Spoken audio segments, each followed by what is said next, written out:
Donc le chapitre précédent s'est terminé par le schéma bilan construit en classe. Et donc aujourd'hui, chapitre 10 correspondant au chapitre 13 de votre livre. Donc les êtres vivants croisent des pathogènes potentiels au cours de leur existence, des virus, des bactéries, des champignons, etc. Au cours de l'évolution, ils ont subi des innovations. Est-ce qu'il y a eu des innovations au niveau immunitaire, c'est-à-dire tous les êtres vivants possèdent-ils le même système de défense? Eh bien, en grand 1, immunité innée et adaptative, on va les comparer et tout d'abord établir une phylogénie grâce à l'immunité. On a ici un arbre phylogénétique que je vous demande de recopier dans votre cours et comme la question 1 de la page 310, je vous demande d'ajouter les innovations évolutives cellules phagocytaires et lymphocytes en vert et en rouge pour les deux.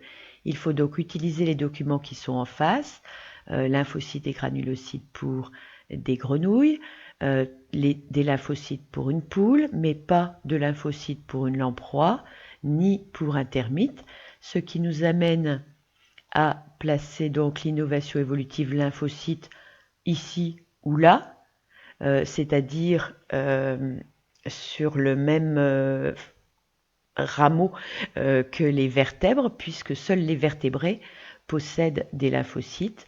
Par contre, les cellules phagocytaires sont représentées dans tous les êtres vivants qui sont présentés ici, ce qui amène à la notion suivante.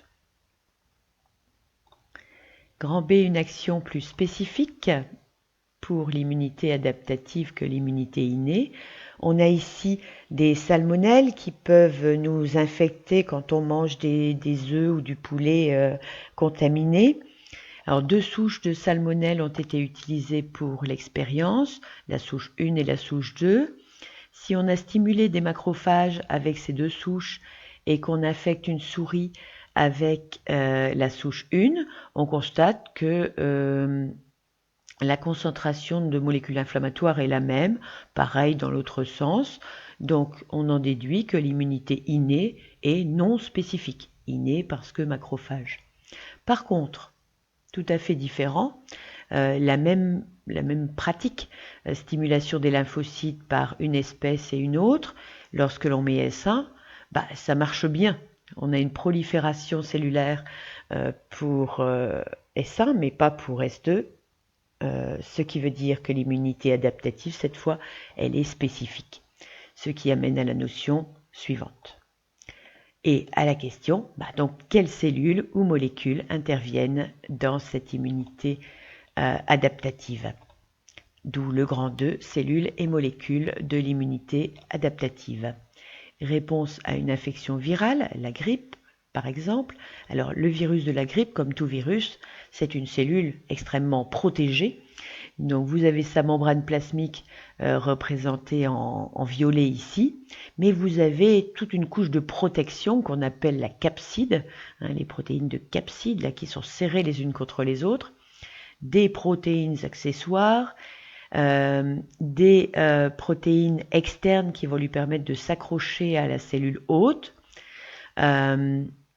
et aussi de provoquer certaines réactions qu'on va voir ensuite. Et puis, un matériel génétique sous forme d'ARN. On dit donc que c'est un virus à ARN, ce virus de la grippe. D'autres virus sont à ADN. Mais aucune usine pour fabriquer. Ah oui, c'est aussi une très petite cellule, seulement 100 nanomètres de diamètre, mais bon, très bien équipée. Et on la voit ici s'extraire de la cellule hôte qu'il a accueillie. Donc un virus est entré et plein de virus en sortent.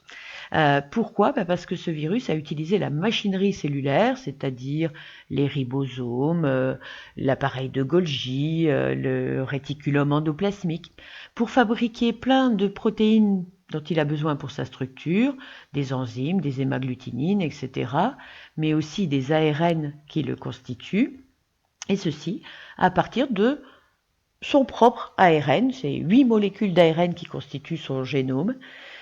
Il a fait fabriquer à la cellule hôte ces molécules. Et donc, il a sorti de plein de virus de la cellule infectée. Le virus, c'est donc un parasite, il ne peut pas vivre seul. l'organisme doit le combattre. On va constater que ce combat va commencer par des modifications du sérum, c'est-à-dire une réponse moléculaire. Le sérum, c'est le liquide du sang. On constate ici qu'il y a pour l'individu qui est infecté, qui est ici en haut, on a de l'albumine comme pour l'individu non infecté, mais on a des globulines. Alors cette globuline bêta était apparemment déjà présente chez l'individu non infecté. Par contre, les gamma et alpha n'étaient pas présentes. Ces globulines, on les appelle aussi des immunoglobulines ou encore anticorps, terme que vous connaissez mieux.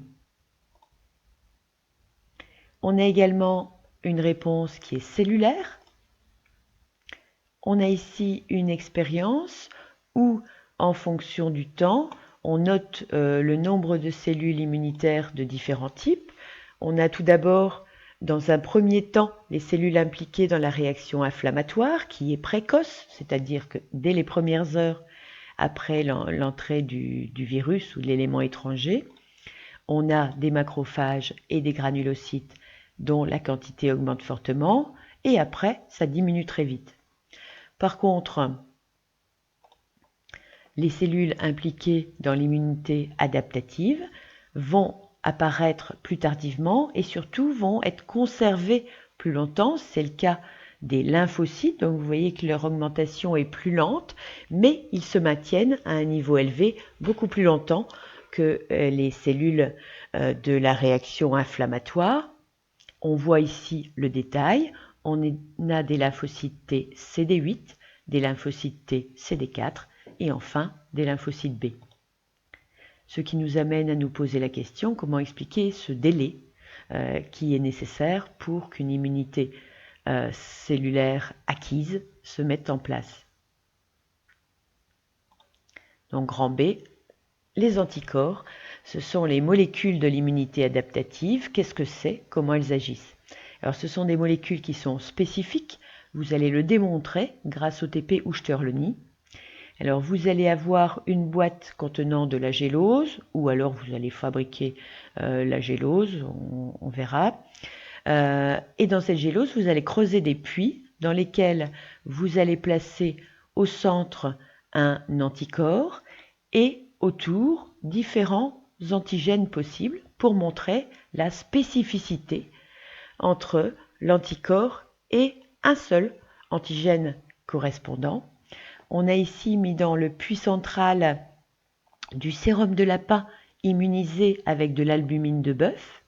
Donc notre anticorps, ce sera un anticorps anti-albumine de bœuf. Vous pouvez l'ajouter ici.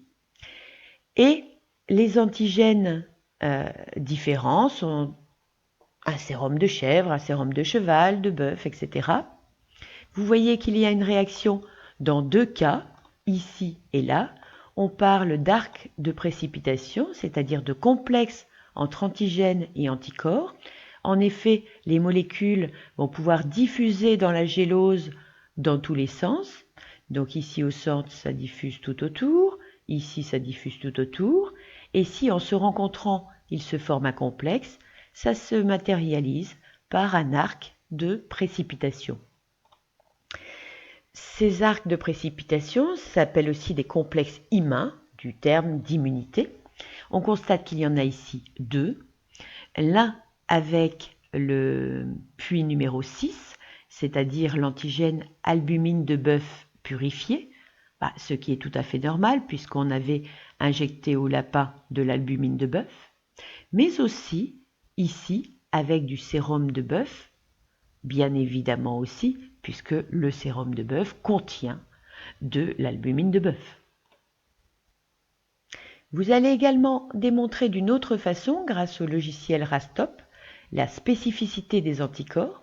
Alors voici l'allure moléculaire d'un anticorps qui est composé de 4 chaînes, 2 chaînes lourdes représentées ici en bleu, 2 chaînes légères représentées ici en rouge, ici en jaune, donc des chaînes beaucoup moins longues, donc plus légères. Ce sont 4 protéines, donc protéines constituées d'acides aminés, je vous le rappelle. elles ont cette forme-là parce qu'il y a des ponts disulfures qui relient ces 4 chaînes, donc 2 ponts disulfures entre les 2 chaînes lourdes et 2 ponts disulfures entre chaînes lourdes et chaînes légères. Donc ici, on a une certaine distance possible, déformation possible à ce niveau, puisqu'on n'a pas de pont disulfure, ce qui fait que l'on a une partie constante qui est commune à tous les anticorps. Quel que soit l'anticorps, on aura toujours les mêmes acides aminés le long ici de cette chaîne lourde jusqu'à cet endroit où se fait la différence, et une partie variable qui va être spécifique à chaque anticorps et donc à chaque antigène, puisqu'on l'a vu avec le TP précédent. On peut même montrer qu'il y a des régions hyper variables qui se situent à l'extrémité de l'anticorps, représenté ici en bouboule avec rastop, vous aurez à le faire au cours du TP, et représenté ici par une étude chimique. Donc ces zones hyper variables sont ici, ici et là, aussi bien au niveau de la chaîne lourde que de la chaîne légère. On voit ces représentations-là. Autre façon de représenter l'anticorps, pour une autre raison, c'est un anticorps plutôt de fin de parcours. Quand on aura vu que cet anticorps peut se fixer au macrophage, et donc on a ici la zone de fixation au macrophage, et quand on aura démontré plus précisément où se fixe l'antigène, qui est cette zone variable. Et vous voyez au passage que j'ai représenté les chaînes légères à l'extérieur. En général, vous vous en sortez mieux avec ce schéma, parce que quand vous les représentez à l'intérieur, vous avez tendance à les coller l'une à l'autre, ce qui n'est pas le cas. Représentation simplifiée d'un anticorps qui nous servira très vite et dans les schémas que je vais vous demander notamment. Donc, on ne représente plus les 2 chaînes, mais un seul trait pour ces 2 chaînes. Les parties en Y correspondent à ces parties-là, et la partie variable avec sa forme spécifique. Alors ça, c'est un type d'anticorps, ça, c'en est un autre. Vous pouvez en imaginer plein avec des extrémités différentes, en triangle, en carré, etc.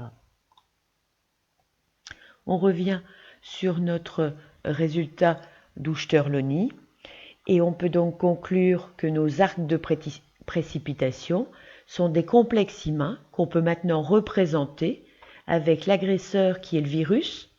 Ce virus possède à sa surface ce qu'on va appeler des antigènes, c'est-à-dire ce qui déclenche la réaction immunitaire. Antigène, ça veut dire ce qui n'est pas codé par le génome. Et les anticorps qui se fixent par leur extrémité variable à ces antigènes. Le complexe humain, c'est donc une neutralisation des antigènes, des agresseurs, des éléments étrangers par les anticorps. N'hésitez pas à faire ce schéma et à y mettre la légende. Des molécules issues de cellules spécialisées. Alors nous avons ici une expérience que je vais vous demander d'analyser et d'interpréter sous forme schématique. Alors il faut ajouter que le milieu de culture, c'est écrit dans le texte, est constitué de lymphocytes B qui peuvent se transformer en plasmocytes. Je vous précise également que l'expérience 1, c'est le témoin positif et que l'expérience 3 constitue le témoin négatif. Je vous demande, non, vous pouvez déjà ajouter que le virus de la grippe possède des hémagglutinines, on l'a vu tout à l'heure, c'est-à-dire des molécules capables d'agglutiner les hématies, c'est-à-dire de former presque des complexes humains avec les hématies, même s'il ne s'agit pas de complexes humains puisque ce n'est pas des molécules immunitaires, mais former, vous le voyez, entre des globules rouges et des virus, des zones de fixation entre eux, et donc on va avoir un précipité, une agglutination de ces globules rouges au fond du tube quand on les met en présence. Ce que je vous demande, c'est donc de représenter chaque résultat expérimental en utilisant les représentations